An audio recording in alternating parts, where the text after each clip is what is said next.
Hello दोस्तों, कैसे हो आप सभी। उम्मीद करता हूँ आप सभी बहुत ही अच्छे होंगे। स्वागत है आपका मेरे यूट्यूब चैनल नवोदय गुरु में। बच्चों, आप सभी का पेपर होने वाला है कल को, यानी 11 फरवरी को। कल आपका पेपर होने वाला है Jawahar Navodaya Vidyalaya class 9th entrance exam. तो बच्चों, उम्मीद करता हूँ आप सभी की तैयारी है वो बहुत ही अच्छी चल रही होगी और तैयारी है वो अच्छी हो गई होगी।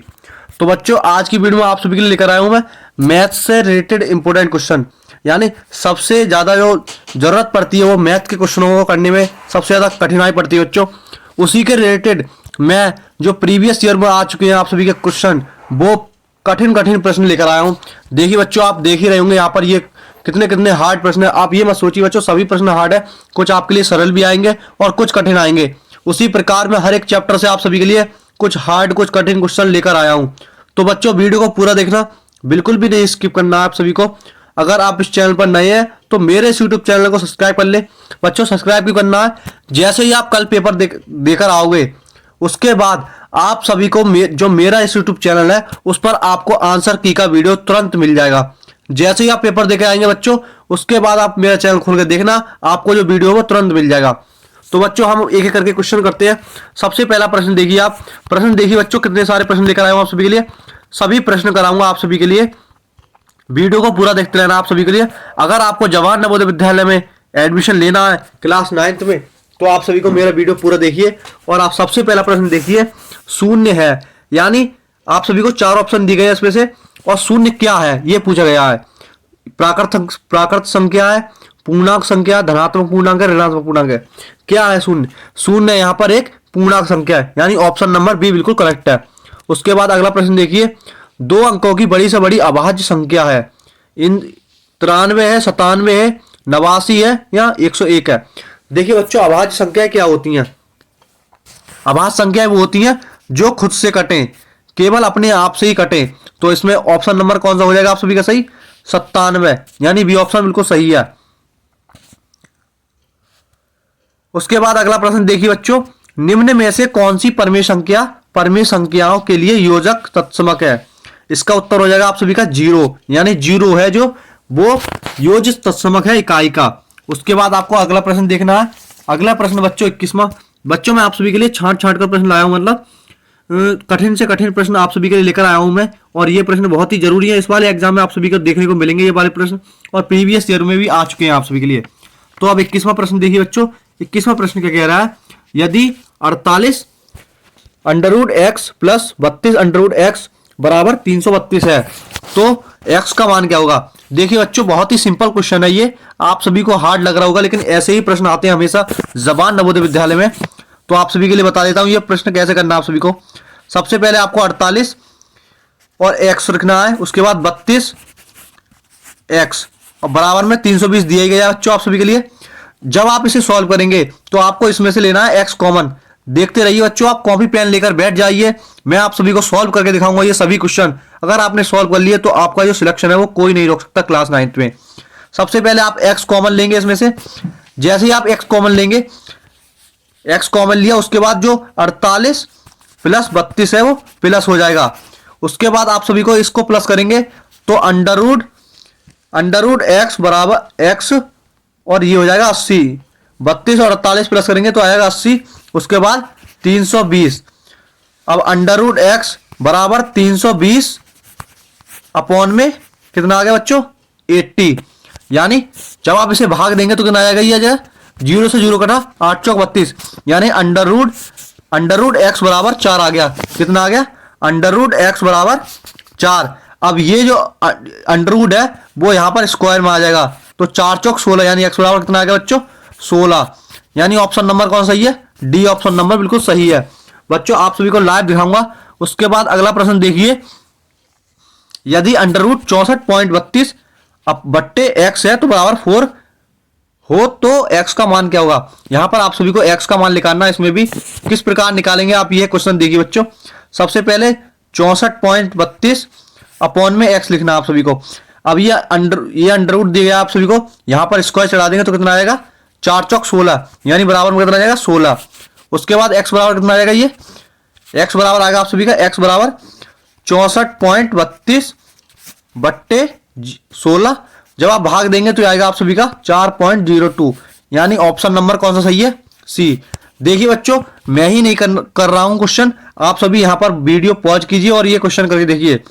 उसके बाद आप सभी को 23 में का आंसर है जो वो कमेंट बॉक्स में बताना है मुझे। आप सभी के चेक करना चाहता हूं आप सभी की तैयारी वो कैसी हुई है। इस वाले क्वेश्चन का आंसर मुझे कमेंट बॉक्स में बताइए। यहाँ पर पूछा गया है एक्स और एक्स बट्टे जेड का मान, आप सभी बताइए मुझे कमेंट बॉक्स में। उसके बाद अगला प्रश्न देखिए बच्चों, निम्न में से कौन सी संख्या एक पूर्ण घन है? यानी इसमें पूछा गया निम्न में से कौन सी संख्या है जो पूर्ण घन है? 2836, 1828, 4094, कौन सी पूर्ण संख्या आप सभी को बताना है। इसमें से आप सभी की पूर्ण संख्या है वो है 1728, यानी ऑप्शन नंबर डी बिल्कुल सही है। उसके बाद अगला प्रश्न देखिए बच्चों, वह छोटी से छोटी संख्या जिसमें 53 24 को गुणा करने पर गुणनफल प्राप्त पूर्ण घन होगा।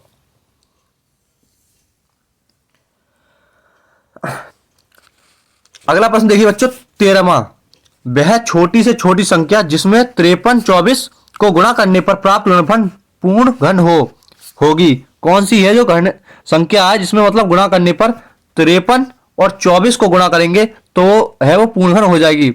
यहां पर संख्या है 2 से जब गुणा करेंगे हम इसको तो वो पूर्ण घन हो जाएगी। उसके बाद अगला प्रश्न देखिए बच्चों, 23 के घन में इकाई का अंक होगा।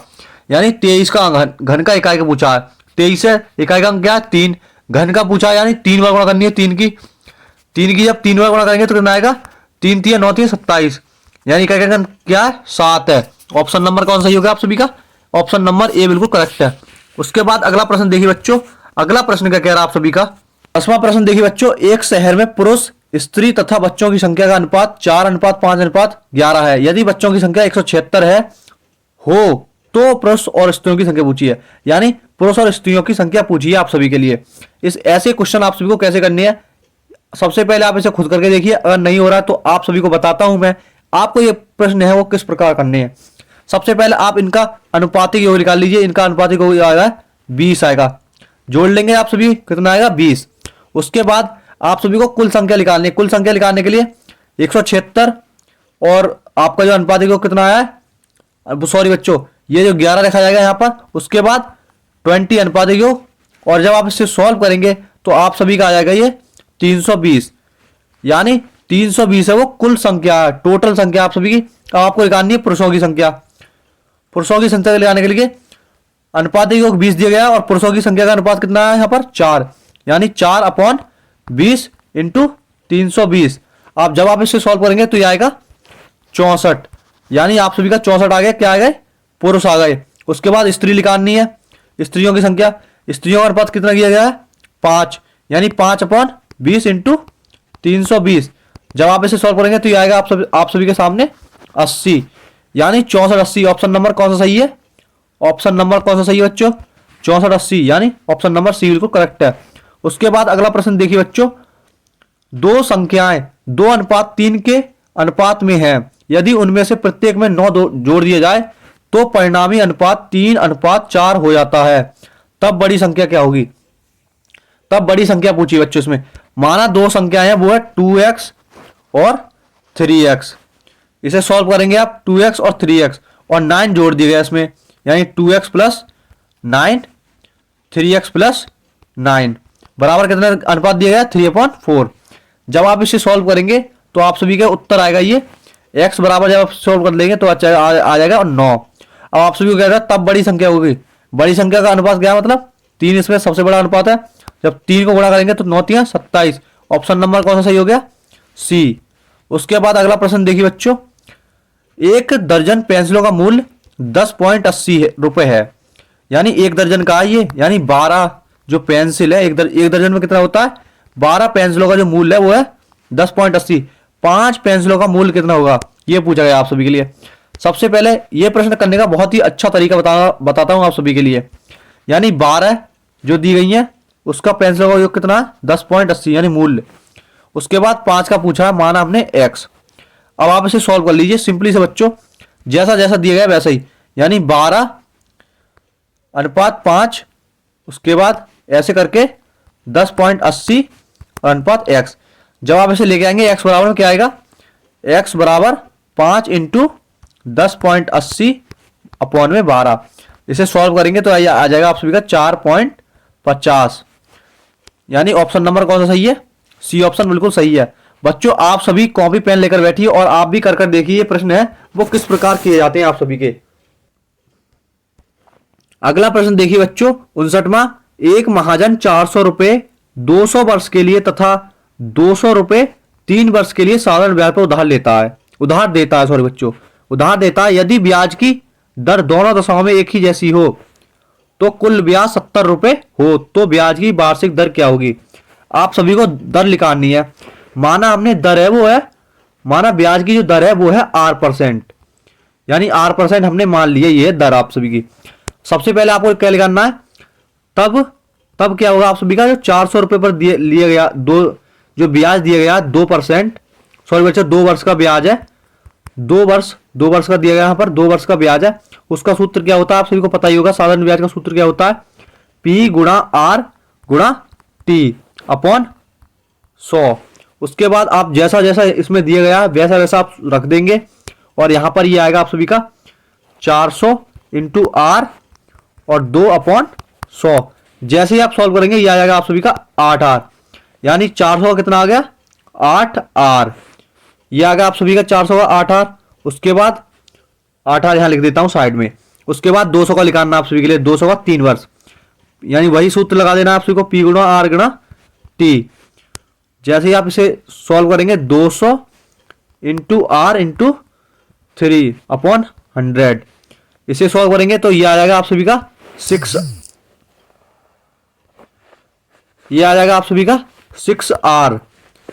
कितना आएगा? 6R। उसके बाद देखिए पहले का आया आप सभी का 8R और इसका आया 6R। अब आप इसे कर दीजिए प्लस, यानी 8R प्लस 6R और आपका रुपए कितने गया है? 70 बराबर 70 रख दीजिए। उसके बाद 8 अच्छा 14R अपॉन 70 और R बराबर करेंगे 14 पंजे 70, यानी R बराबर कितना आ गया? 5%, यानी ऑप्शन नंबर कौन सही है? सी ऑप्शन बिल्कुल सही है। उसके बाद अगला प्रश्न देखिए बच्चों। अगला प्रश्न क्या कह रहा है आप सभी का? यदि ब्याज की दर 13% तथा 12% वार्षिक हो, एक वर्ष के ब्याज में अंतर 110 रुपए हो तो वह धन है। आप सभी को बहुत ही इजी प्रश्न है, कुछ नहीं करना, जैसा जैसा प्रश्न करना है, प्रश्न कह रहा है आप सभी को वैसे ही करना। सबसे पहले मान लीजिए आपका जो धन है वो है X%, सॉरी बच्चों X है। उसके बाद पहला वाला देख लीजिए X इंटू 13% दिया गया इंटू 1, यानी एक वर्ष का पूछा गया, एक वर्ष का ब्याज। उसके बाद 100 माइनस में X, सिंपली से बच्चों वैसे ही सूत्र लगा देना आप सभी को 12 इंटू 1/100। इसे जब सॉल्व करेंगे आप सभी तो आप सभी का जो बराबर में उत्तर आएगा वो आएगा 110। 110 तो दिए गया आप सभी के लिए बराबर में, इसके बराबर में आप सभी को 110 दिया गया। उसके बाद आप वो सॉल्व करेंगे तो आएगा 13x माइनस 12x अपॉन 100 बराबर में 110। ये वाली जो समीकरण दी गई है उसके बाद आप जिसे माइनस करेंगे 13x में से 12x माइनस जाएंगे तो आएगा आप सभी का x अपॉन 100 बराबर 110। जब आप इसे सॉल्व गुणा कर देंगे इनकी तो आ जाएगा x बराबर 11,000, यानी ऑप्शन नंबर कौन सा सही है? ऑप्शन नंबर सी बिल्कुल करेक्ट है। उसके बाद अगला प्रश्न देखिए बच्चों 12,500 की राशि 4 वर्ष में साधारण ब्याज की दर से 15,500 हो जाती है, ब्याज की दर होगी। देखिए बच्चों सबसे ज्यादा प्रश्न आपके इस वाले चैप्टर से आते हैं, साधारण ब्याज से, चक्रवृद्धि ब्याज से, लाभ हानि प्रतिशत, इस वाले चैप्टर से सबसे ज्यादा प्रश्न पूछे जाते हैं जवाहर नवोदय विद्यालय क्लास 9th में। तो ये वाला प्रश्न देखिए बच्चों, ये वाला प्रश्न किस प्रकार होगा आप सभी को करके बताता हूं। सबसे पहले देखिए 12,500 की राशि 4 वर्ष में साधारण ब्याज की दर से 15,500 हो जाती है, यानी 15,500 हो जाती है। सबसे पहले आपको 15,500 में से 12,500 माइनस करेंगे तो आ जाएगा आप सभी का कितना आ जाएगा? 3,000, यानी जो 4 वर्ष का ब्याज है वो कितना हो गया? 3,000 हो गया। आप सभी को क्या निकालनी है? ब्याज की दर होगी, ब्याज की दर निकालनी है आप सभी के लिए। उसके बाद एसआई का सूत्र पता ही आप सभी को, P गुणा R गुणा T अपॉन 100 लगा दीजिए बच्चों। आप सभी को ब्याज तो निकाल ही लिया 3,000 और 12,500 आप सभी का P हो गया, यानी मूलधन। उसके बाद R पूछा और अपॉन में 4/100। जैसे ही आप इसमें सॉल्व करेंगे आपके सामने R बराबर आ जाएगा 6%। कॉपी पेन लेकर बैठ जाइए बच्चों, पूरा सॉल्व करके दिखाऊंगा तो बहुत ही लंबा वीडियो बन जाएगा। आर बराबर हो जाएगा 6%। उसके बाद देखिए 62वां प्रश्न, कोई धन 5% वार्षिक साधारण ब्याज की दर से 4 वर्षों में 900 हो जाता है, वह धन है। देखिए बच्चों, इस प्रश्न का आंसर आप सभी को मुझे कमेंट बॉक्स में देना है। कोई ना कोई क्वेश्चन आप भी कर देखिए, सभी प्रश्न मैं नहीं कराऊंगा आप सभी के लिए, आप भी कर देखिए प्रश्न, तभी आपका जो सिलेक्शन है वो जवाहर नवोदय विद्यालय क्लास 9 पे होगा। अगर आप पे नहीं होता है तो बेखूबी आप पूछिए जो कमेंट बॉक्स में, और मैंने ग्रुप बनाया, आप वहां पर जुड़ जाइए, वहां पर पूछ सकते हैं आप प्रश्न। अगला प्रश्न देखिए बच्चों 5वां, यदि एक कार 54 किलोमीटर प्रति घंटा की चाल से चल रही है तो वह 1 मिनट में कितनी दूर तय कर लेगी। यहाँ पर आप सभी को मीटर में दिया गया है, आपको सबसे पहले किलोमीटर को मीटर प्रति सेकंड में चेंज करना है। यानी 54 को आप सभी को 5/18 से भाग देनी है।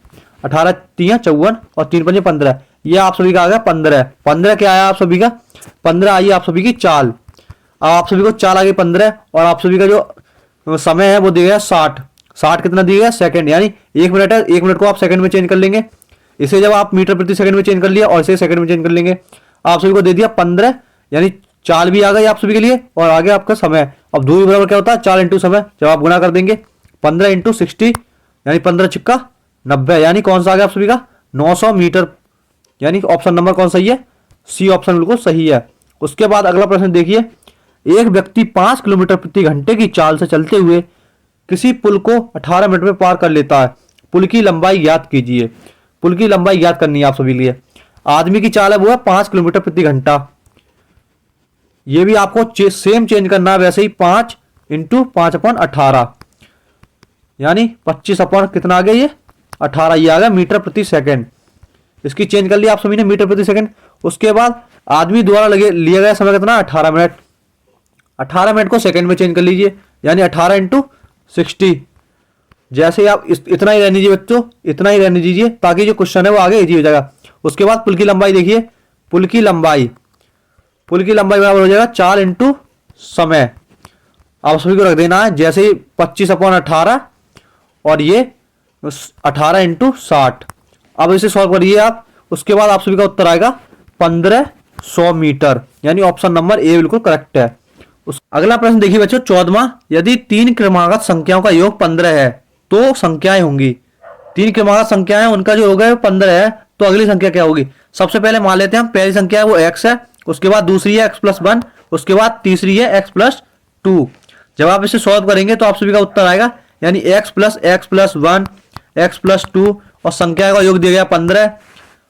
उसके बाद इससे ये आएगा आप सभी का 3x बराबर 12, और जब 3 चौक 12, यानी पहली संख्या क्या आ गई आप सभी के लिए, x बराबर आ गया 4। अब x+1 की दूसरी रखी थी हमने, यानी 4 5 6, यानी ऑप्शन नंबर कौन सही है, बी ऑप्शन नंबर बिल्कुल करेक्ट है।